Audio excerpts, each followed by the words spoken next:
ইতিহাসের মীমাংসিত বিষয় নিয়ে একটি উগ্র সাম্প্রদায়িক গোষ্ঠী দেশব্যাপী ধর্মীয় বিভেদ তৈরির অপচেষ্টায় লিপ্ত রয়েছে।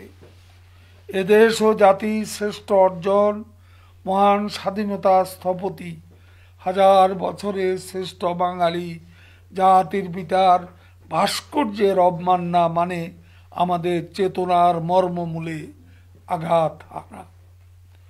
জাতির পিতার প্রতিকৃতি প্রদর্শন ও সংরক্ষণ সাংবিধানিকভাবেই বিধি, এটা মীমাংসিত বিষয়। জাতির পিতার প্রতিকৃতি প্রদর্শন সংরক্ষণ সাংবিধানিকভাবে বিধিবদ্ধ বিষয়। তাই বঙ্গবন্ধুর ভাস্কর্যের অবমাননা প্রকারান্তরে সংবিধানের অবমাননা।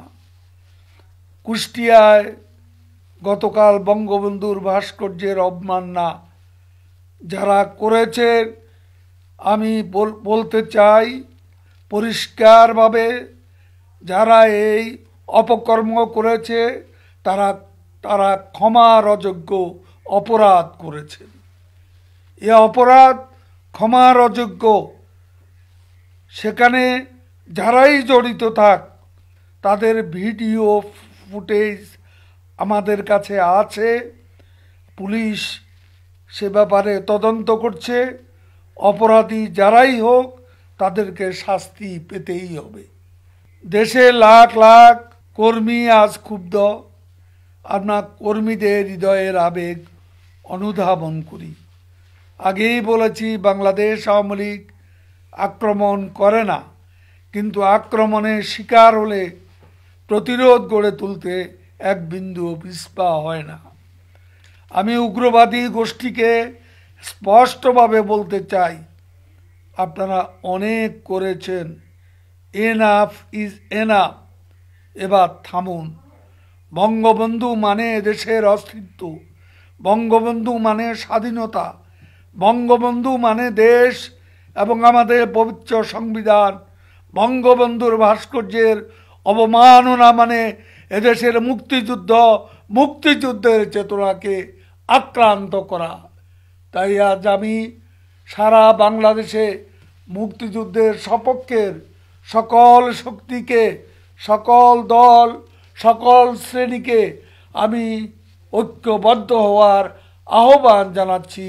এই সাম্প্রদায়িক অপশক্তির বিরুদ্ধে, উগ্রবাদী সাম্প্রদায়িক গোষ্ঠীর বিরুদ্ধে সবাইকে আমি ঐক্যবদ্ধ হওয়ার আহ্বান জানাচ্ছি। আমরা আমাদের কর্মীদের এখনো নিয়ন্ত্রণে রেখেছি। আর বাড়াবাড়ি করলে বাংলাদেশ আওয়ামী লীগের কর্মীরা ঘরে বসে চুপ করে থাকবে না।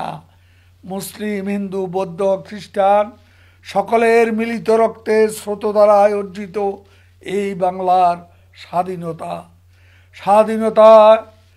স্বাধীনতা কোনো নির্দিষ্ট গোষ্ঠী বা সম্প্রদায়ের কাছে তাদের স্বার্থের কাছে জিম্মি হতে পারে না। আমি মুক্তিযুদ্ধের সপক্ষে শক্তিকে সাম্প্রদায়িক অপশক্তির বিরুদ্ধে ঐক্যবদ্ধ হওয়ার আবারও আহ্বান জানাচ্ছি।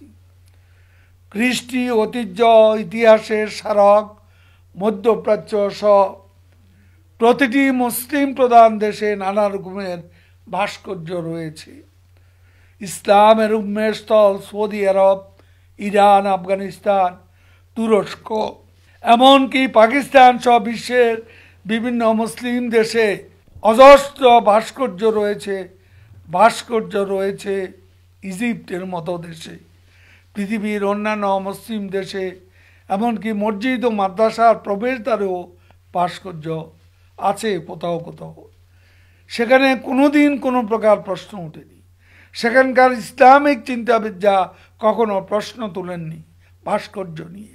পৃথিবীর অন্যান্য মুসলিম দেশের আলেমরা যেখানে এ বিষয়ে কোনো দ্বিমত পোষণ করেননি, সেখানে বাংলাদেশে কেন বিষয়টি নিয়ে এত দ্বন্দ্ব, হঠাৎ করে বিভাজন সৃষ্টি করা এবং উদ্দেশ্যমূলকভাবে দেশে একটা অস্থিতিশীল পরিস্থিতি সৃষ্টির পায়তারা করা হচ্ছে। এর পেছনে নিশ্চয়ই রাজনৈতিক দূরভিসন্ধি আছে। সাম্প্রদায়িক গোষ্ঠীর এই রাজনৈতিক দূরভিসন্ধির বিরুদ্ধে আমাদের সকলকেই ঐক্যবদ্ধ হতে হবে। ঢাকা বিশ্ববিদ্যালয়ে প্রায় অর্ধ শতকের স্মৃতি বিজড়িত মধুর ক্যান্টিনের মধুদা, সেই মধুদার ভাস্কর্য একটি অংশ ভাঙচুর করা হয়েছে।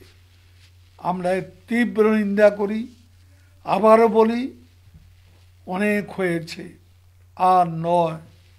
আমাদেরও ধৈর্যের একটা সীমা আছে। ধৈর্যের বাঁধ ভেঙে যেতে দেবেন না। আমরা এখনো ধৈর্য ধারণ করে আছি। অহেতু একটা মীমাংসিত বিষয় নিয়ে বিতর্কের সৃষ্টি করতে যাবেন না।